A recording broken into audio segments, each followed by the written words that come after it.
ആരാധകരുടെ കാത്തിരിപ്പിന് അറുതിയാവുകയാണ്.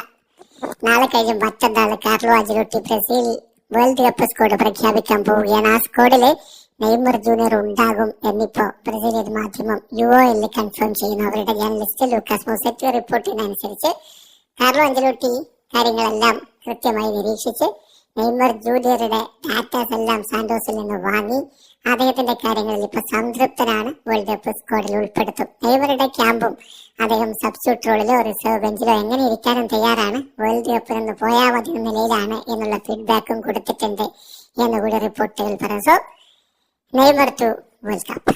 വിശദമായിട്ട് UOLന്റെ റിപ്പോർട്ടിലേക്ക് പോകാം. നെയ്മർ ബ്രസീലിയൻ ദേശീയ ടീമിന്റെ വേൾഡ് കപ്പ് സ്ക്വാഡിൽ ഉണ്ടാകും എന്ന് തന്നെയാണ് പ്രതീക്ഷിക്കുന്നത്. സാന്റോസ് ഇപ്പോൾ ആഞ്ചലോട്ടി ആവശ്യപ്പെട്ട വിവരങ്ങൾ കൊടുത്തിട്ടുണ്ട്. മൺഡേയാണ് ബ്രസീൽ ടീമിന്റെ പ്രഖ്യാപനം. CBF സാന്റോസുമായി ബന്ധപ്പെട്ടിരുന്നു. എന്നിട്ട് കാര്യങ്ങളെല്ലാം വിശദമായി കളക്ട് ചെയ്ത് മനസ്സിലാക്കിയിട്ടുണ്ട്. ഇപ്പോ UOL മനസ്സിലാക്കിയിട്ടുള്ളത് 100% you can bet on it the call up എന്നുള്ളതാണ് UOL ഒരു സോഴ്സിൽ നിന്ന് മനസ്സിലാക്കിയിട്ടുള്ളത്. അതേസമയം മറ്റൊരു സോഴ്സിലൂടെ അവർ മനസ്സിലാക്കിയിരിക്കുന്നത് ദി ചാൻസ് ഈസ് ഹ്യൂജ്, വളരെ വലിയ സാധ്യതയുണ്ട് നെയ്മർ വേൾഡ് കപ്പിൽ പോവാൻ എന്നുകൂടിയാണ്. ചുരുക്കത്തിൽ എല്ലാ സൂചനകളും നെയ്മർ വേൾഡ് കപ്പ് സ്ക്വാഡിൽ ഉണ്ടാകും എന്ന തരത്തിൽ തന്നെയാണ്. നെയ്മറുടെ പക്ഷേ അടുത്ത വൃത്തങ്ങൾ പറയുന്നത് നെയ്മർക്ക് കൃത്യമായിട്ടുള്ള വിവരമില്ല.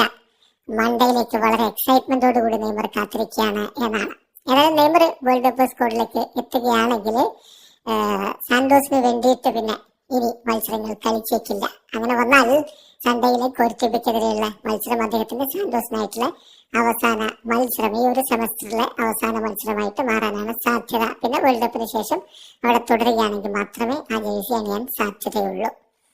ഇപ്പോ കൃത്യമായിട്ട് മനസ്സിലാക്കാൻ കഴിഞ്ഞിട്ടുള്ളത് നെയ്മർ ജൂനിയറുടെ വിഷയത്തില് കഴിഞ്ഞ 10 മത്സരങ്ങളിൽ 8 കളികളിലും നെയ്മർ ജൂനിയർ സാന്റോസിനായിട്ട് ഇറങ്ങിയിട്ടുണ്ട്. അത് വളരെ പോസിറ്റീവായിട്ടാണ് ബ്രസീലിയൻ ടീമിന്റെ കോച്ച് കാണുന്നത്. താരത്തിന്റെ ഫിസിക്കൽ ആയിട്ടുള്ള കാര്യങ്ങളിൽ വലിയ ഇംപ്രൂവ്മെന്റ് ഉണ്ടായി എന്ന് തന്നെ വിശ്വസിക്കുന്നു. പിന്നെ ഓഫ് ഫീൽഡ് ഫാക്ടർ ഉണ്ട്. റോബിനിയുമായിട്ടുണ്ടായിട്ടുള്ള പ്രശ്നം അതത്ര നല്ല രൂപത്തിലായിരുന്നില്ല പരിഗണിച്ചിരുന്നെങ്കിൽ പോലും നെയ്മറുടെ അതിന്റെ റിയാക്ഷനും നെയ്മർ അത് മാപ്പ് പറഞ്ഞതും പോസിറ്റീവായിട്ട് തന്നെ ഇമ്പാക്ട് ഉണ്ടാക്കിയിട്ടുണ്ട്. അതോടൊപ്പം തന്നെ നെയ്മറുടെ സ്റ്റാഫ് CBFന് പ്രോമിസ് ചെയ്തിരിക്കുന്നത് നെയ്മർ ഈവൻ റിസർവ് ആയിട്ട് പോലും ഇരിക്കാൻ തയ്യാറാണ്. ഒരു തരത്തിലും CBF ഈ വേൾഡ് കപ്പിന് ഉണ്ടാക്കാൻ പോകുന്ന ഒരു പീസ് അറ്റ്മോസ്ഫിയറിനെ ബാധിക്കുന്ന കാര്യങ്ങൾ നെയ്മറുടെ ഭാഗത്ത് ഉണ്ടാവില്ല എന്ന് നെയ്മറുടെ അടുത്ത വൃത്തങ്ങൾ ഉറപ്പ് നൽകിയതായിട്ട് കൂടി ഇപ്പോൾ UOL റിപ്പോർട്ട് ചെയ്യുന്നുണ്ട്. എന്തായാലും കാര്യങ്ങൾ വളരെ കൃത്യമാണ്. നെയ്മർ ജൂനിയർ വേൾഡ് കപ്പ് സ്ക്വാഡിലേക്ക് എത്താൻ പോകുന്നു. തിങ്കളാഴ്ച ബ്രസീൽ ടീം ഒഫീഷ്യലി പ്രഖ്യാപിക്കും.